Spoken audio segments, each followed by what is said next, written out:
Assalamualaikum warahmatullahi wabarakatuh. Waalaikumsalam. Alhamdulillahirabbil alamin. Wassalatu wassalamu ala asyrafil anbiya'i wal mursalin wa ala alihi wa sahbihi ajma'in. Asyhadu an la ilaha illallah wahdahu la syarika lah wa asyhadu anna Muhammadan abduhu wa rasuluh la nabiyya ba'da amma ba'd. Yang kami hormati Bapak narasumber kita di siang berbahaya ini, Bapak Al-Ustadz Dr. Haji Johari MA.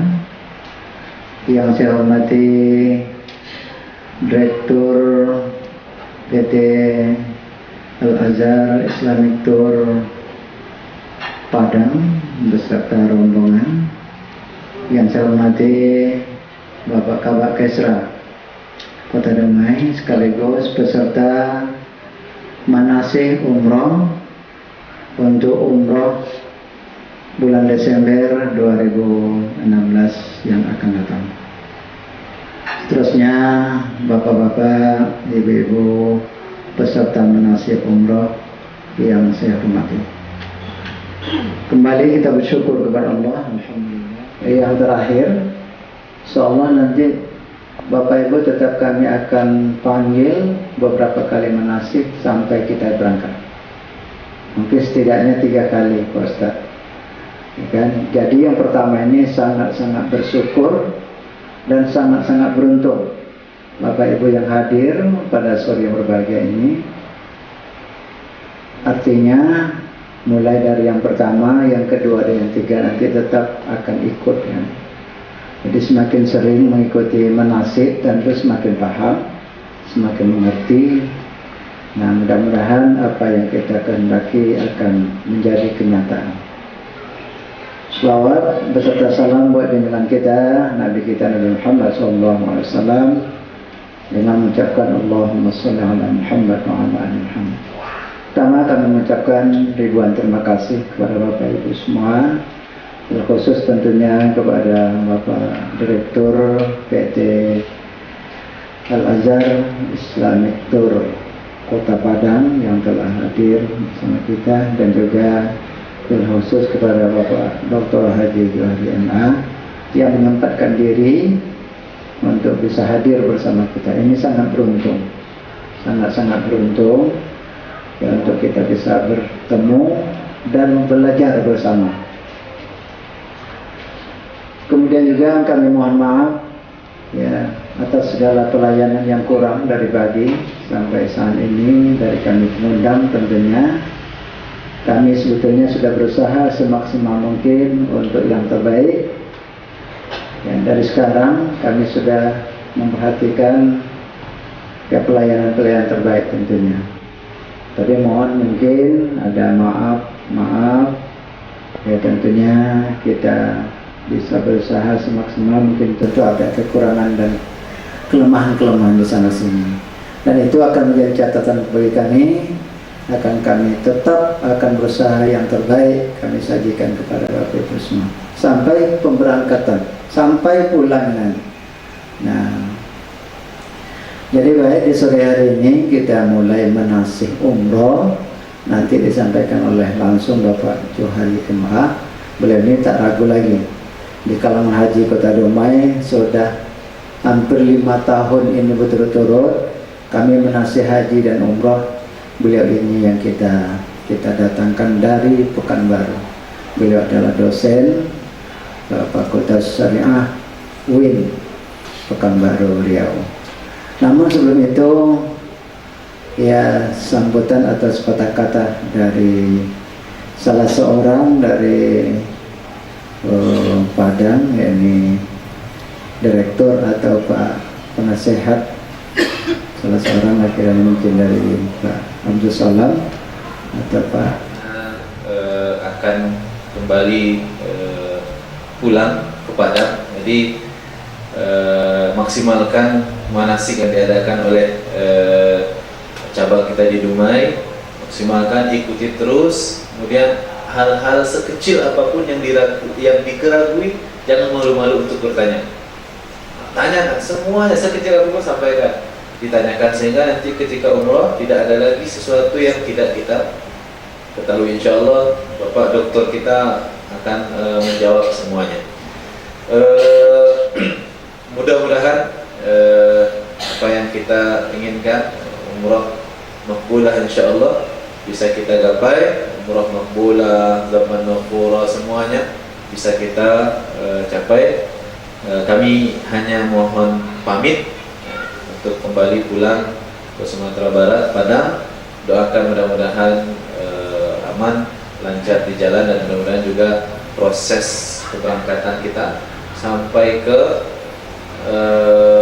Tanah Suci, sampai balik lagi juga selamat, lancar. Ada pun rintangan-rintangan mulai dari pengurusan paspor dan lain-lain sebagainya pasti akan ada. Nabi SAW umrah bersama para sahabat, tantangannya apa? Bersama para sahabat, tantangannya apa? Tidak jadi masuk ke dalam, ke Makkah. Di Hudaybiyah, sampai di Hudaybiyah sudah dicegat oleh rombongan kafir Quraisy, tidak boleh masuk berapa ratus kilo, dan tidak pakai bus, tidak ada bus AC eksekutif itu. Yang ada hanya unta eksekutif, kuda eksekutif, kaki eksekutif, ratusan kilo. Sampai di Hudaybiyah sedikit lagi, maka dicegat, tidak boleh masuk, pulang lagi. Nabi SAW dan para sahabat bersabar. Ada ganjaran yang besar dalam kesabarannya. Baru boleh tahun depan, baru boleh diizinkan untuk masuk Makkah. Maka akan dikosongkan 3 hari untuk Nabi SAW dan para sahabatnya. Mudah-mudahan kita tidak mengalami yang seperti ini. Sampai di Jeddah, pulang lagi kan? Na'udzubillah. Jadi yang jelas rintangan, ujian kesabaran sebelum pergi di Tanah Suci, bahkan setelah kembali, itu pasti ada. Bisa tidaknya kita melalui itu tergantung usaha kita, keikhlasan kita kepada Allah Subhanahu wa ta'ala. Itu saja mungkin dari saya, mohon maaf. Assalamualaikum warahmatullahi wabarakatuh. Terima kasih yang telah disampaikan oleh Bapak Ustadz Ramon. Ya, nama beliau Abdul Hadi LCMA, tapi nama kerennya Ramon.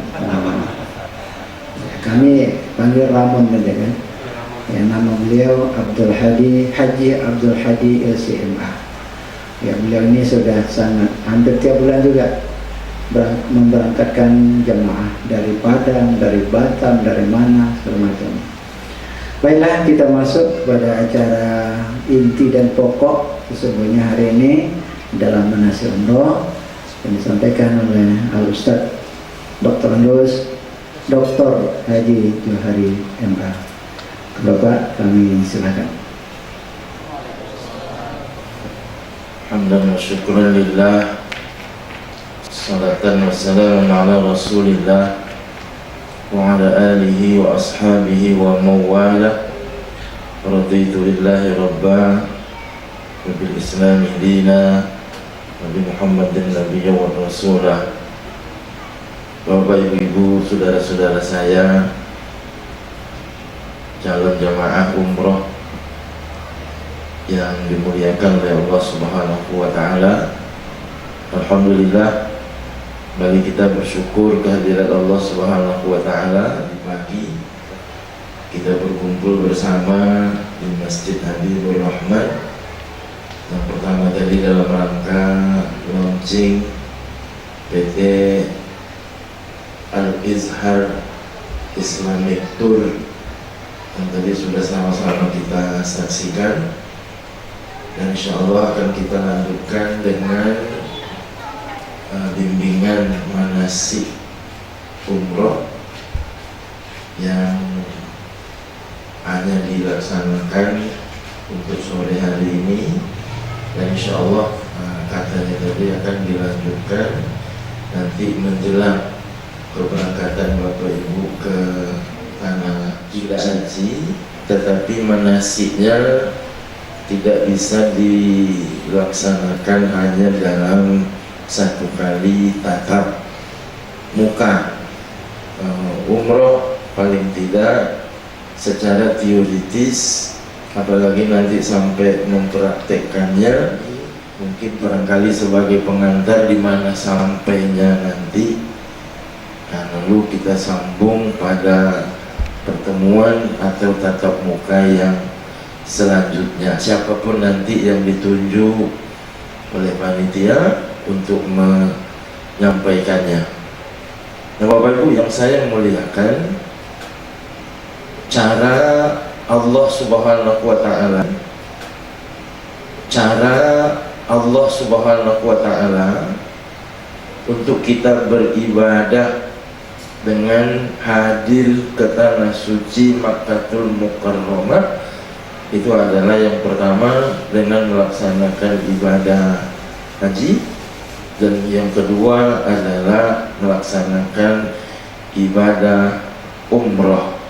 Sekalipun ibadah umroh ini belum menggugurkan kewajiban rukun Islam yang kelima, karena rukun Islam yang kelima itu adalah Hajjul Bait, yaitu melaksanakan haji ya ke tanah suci bagi siapapun yang memiliki kemampuan untuk melaksanakannya.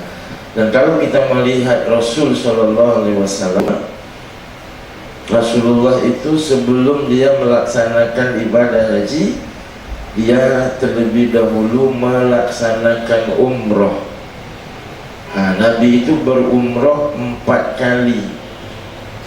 Umroh yang pertama pada tahun ke-6 Hijriah, yang tadi disampaikan, yang disebut dengan umroh Hudaybiyah, karena umroh Nabi yang pertama itu tidak sampai ke kota Makkah karena dihalang oleh orang-orang kafir Quraisy. Lalu Nabi kembali lagi ke Madinah. Lalu tahun ke-7 Nabi melaksanakan umroh yang kedua yang disebut dengan Umratul Qadha. Nah, umroh dalam rangka mengganti atau mengqadha umroh yang tahun ke-6 Hijriah itu tak bisa dilaksanakan. Yang ketiga namanya Umratul Ji'ronah.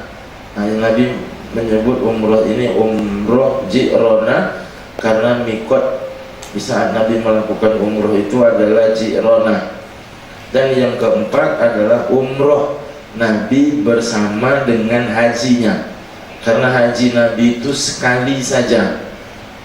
Nah, umroh yang keempat itu umroh bersama dengan haji. Haji Nabi itu 1 kali, yang 1 kali itulah yang disebut dengan haji wada. Haji wada.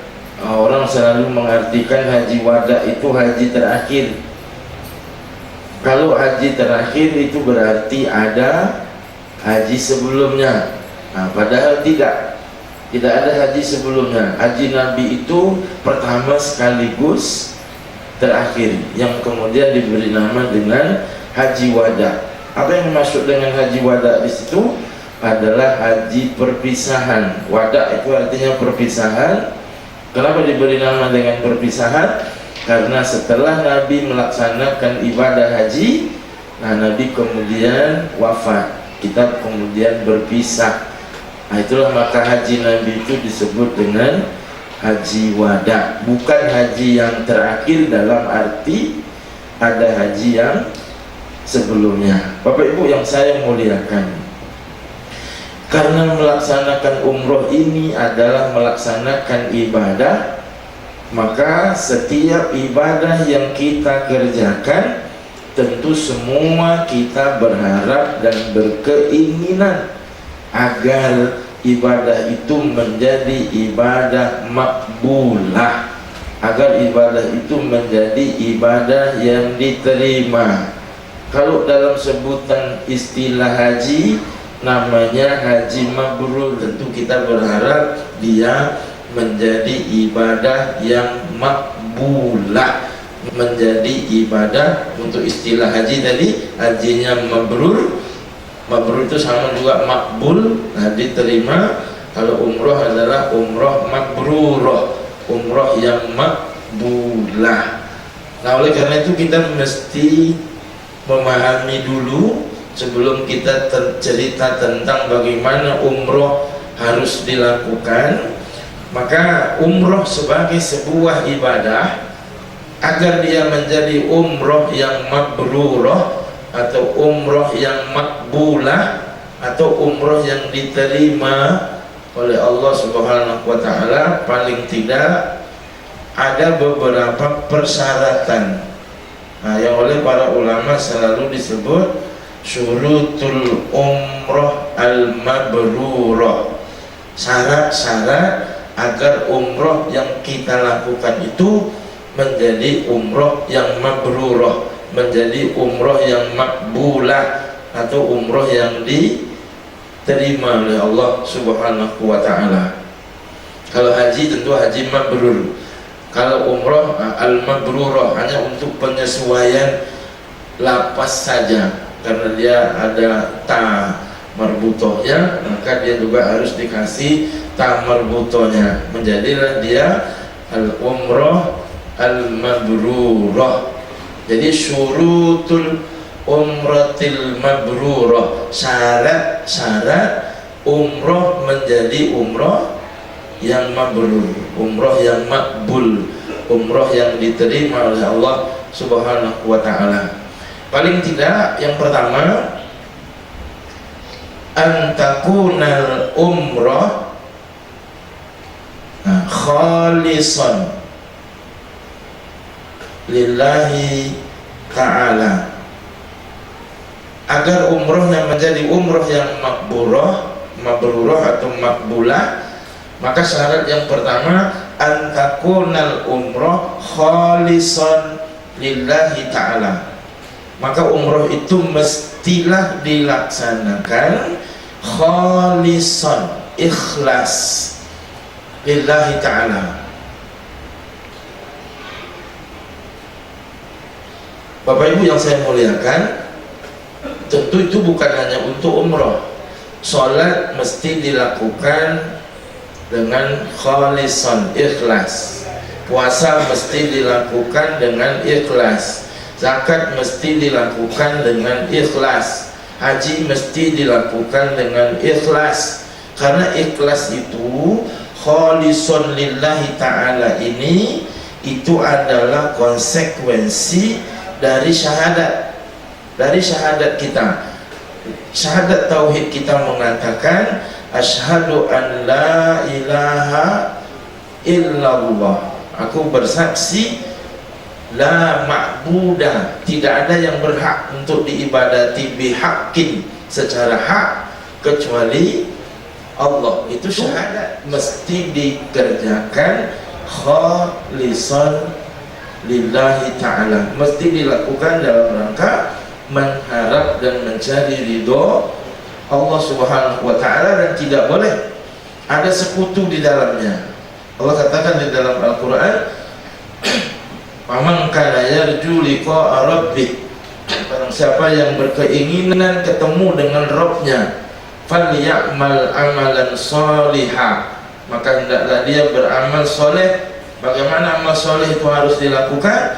Wala yusyrik bi ibadati rabbih ahada, dan dia mesti menjauhi dari perbuatan syirik di dalam dia mengibadati Allah Subhanahu wa ta'ala. Dan oleh karena itu Bapak Ibu, ketika kita berniat haji, ketika kita berniat untuk umrah, maka kita harus selalu meluruskan niat, karena ibadah menjadi ibadah yang diterima kalau dilakukan secara ikhlas, tidak ada motif lain, tidak ada tujuan lain, tidak ada keinginan lain, kecuali hanya berharap ridho Allah Subhanahu wa ta'ala. Coba kita perhatikan ayat Allah tentang haji dan umroh ini, walillahi alan nasi hijjul bait man istata'a ilaihi sabila. Dua ayat haji,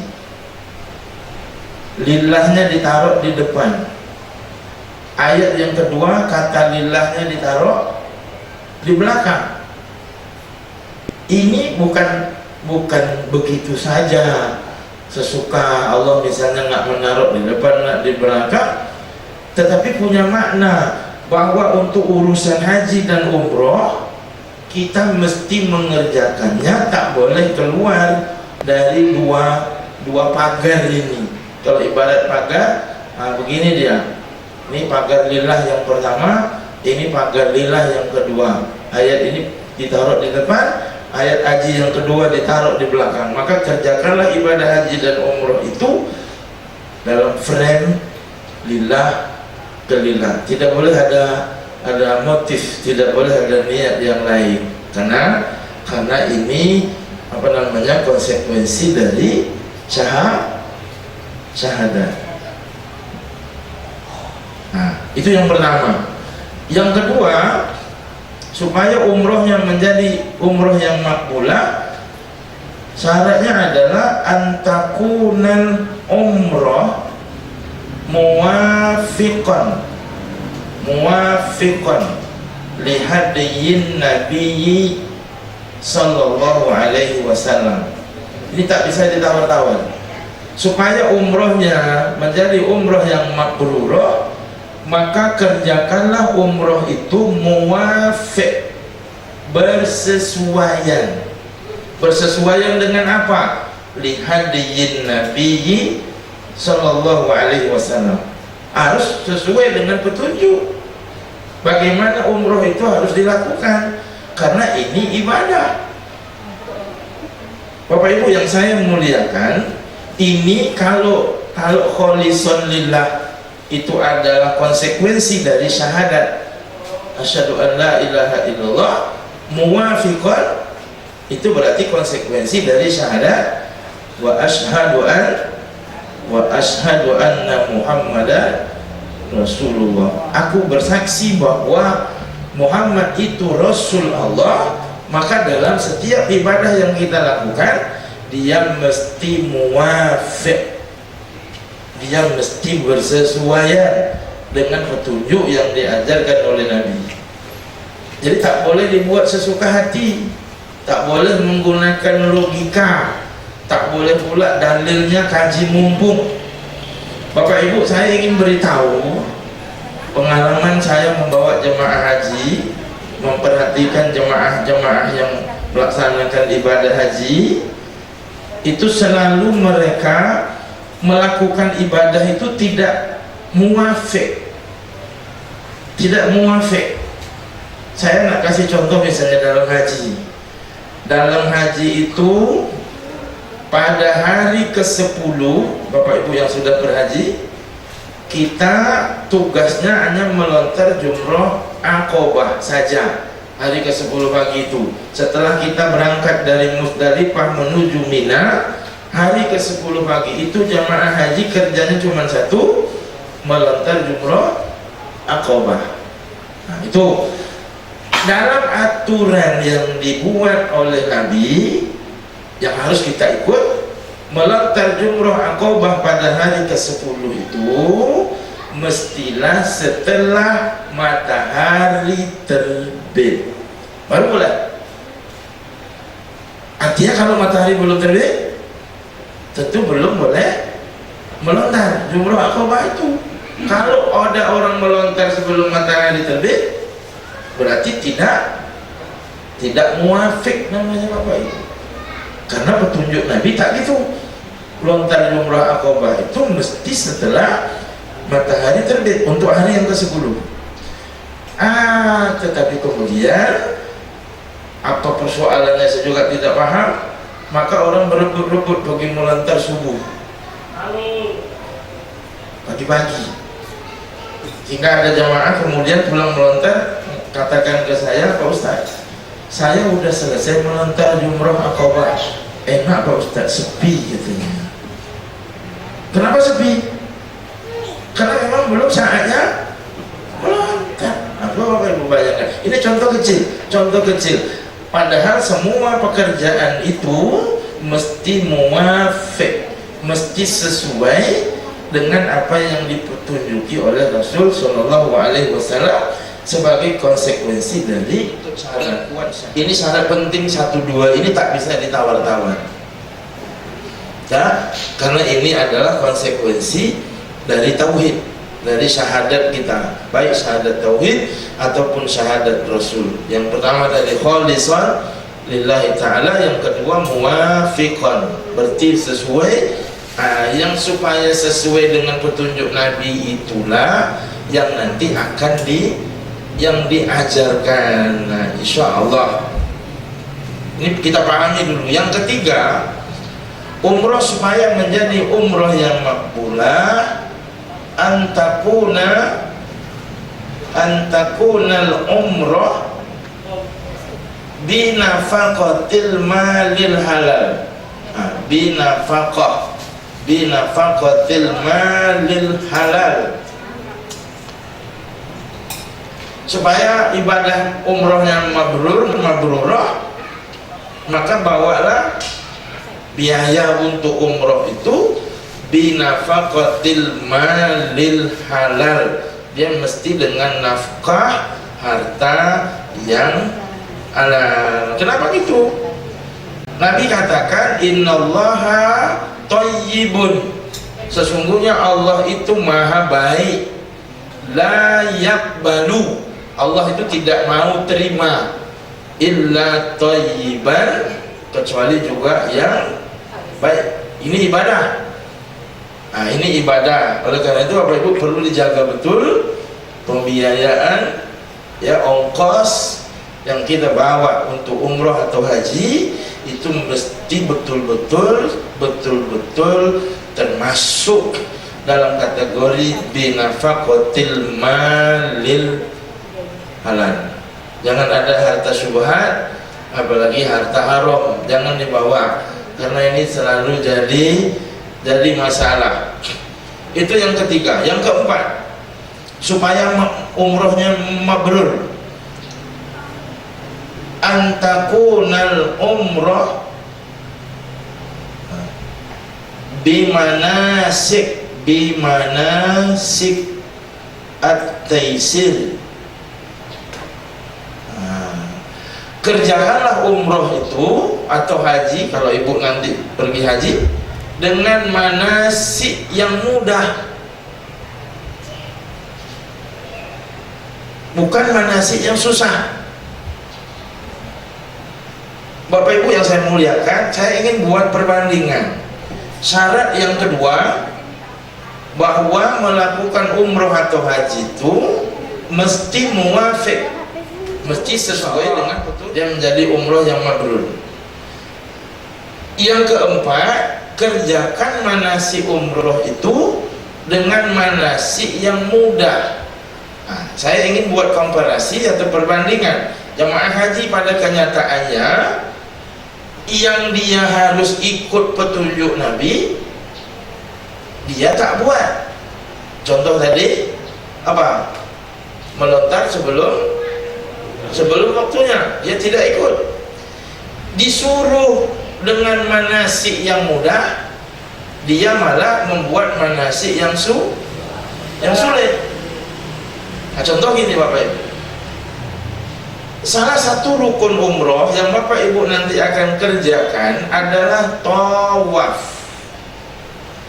mengelilingi Ka'bah sebanyak 7 kali putaran, mulai dari Hajar Aswad sampai Hajar Aswad lagi 1. Dalam petunjuk Nabi, ya, dalam petunjuk Nabi tidak ada zikir-zikir khusus. Putaran 1 ini harus dibaca, putaran 2 ini harus dibaca, sampai putaran ke-7 itu tidak ada petunjuknya. Tak ada Bapak Ibu, tak ada. Cuma Nabi menyuruh yang ada petunjuknya, bacalah doa. Nanti kita akan jelaskan. Bacalah doa dari sudut Yamani ke Hajar Aswad. Doanya doa apa? Doa sapu jagat. Rabbana atina fid dunya hasanah. Kenapa Nabi suruh baca itu saja? Supaya tak payah-payah. Dan setiap putaran itu tidak ada Pak, tidak ada petunjuknya. Harus putaran 1 baca ini, putaran 2 baca ini, sampai 7 baca ini. Saya ingin katakan lagi, tidak ada petunjuknya. Yang ada petunjuknya itu anjuran berzikir. Yang zikir kita bisa. Subhanallah walhamdulillah la ilaha illallah wallahu akbar. Mudah nggak? Mudah. Tetapi pada kenyataannya apa yang terjadi? Jamaah haji pada umumnya ingin susah, sehingga dia berupaya nak baca buku kecil itu digantung di leher. Itu ada tuntunannya? Tidak. Nah, ini yang saya katakan terbalik-balik itu. Yang ada petunjuknya tidak dibuat, yang tidak ada petunjuknya berusaha nak dia berpayah-payah melakukannya. Ini real Pak, real. Jadi saya nanti tidak menganjurkan Bapak Ibu tawaf putaran satu baca ini, tidak, karena itu tidak ada tuntunannya. Tapi kalau Bapak Ibu kemudian hafal, bacalah. Tapi kalau masih menengok buku kecil tuh, bukan Pak, bukan itu. Kalau kita setiap gerak itu yang penting hati kita nyatu dengan Allah, bukan. Kalau baca, apalagi model saya ini mata yang sudah tidak antakunal umroh, kerjakan umroh itu bimana sikit taisir, dengan manasik yang mudah. Bacalah zikir-zikir yang mudah. Punat baca subhanallah walhamdulillah, tokar zikirnya la ilaha illallah wahdahu la syarikalah lahul mulku wa lahul hamdu. Capek baca zikir itu, tukar baca ayat Quran yang Bapak Ibu hafal. Boleh, tidak ada masalah. Nah, ini yang perlu dipahami. Kemudian yang kelima kata para ulama, antakunal umroh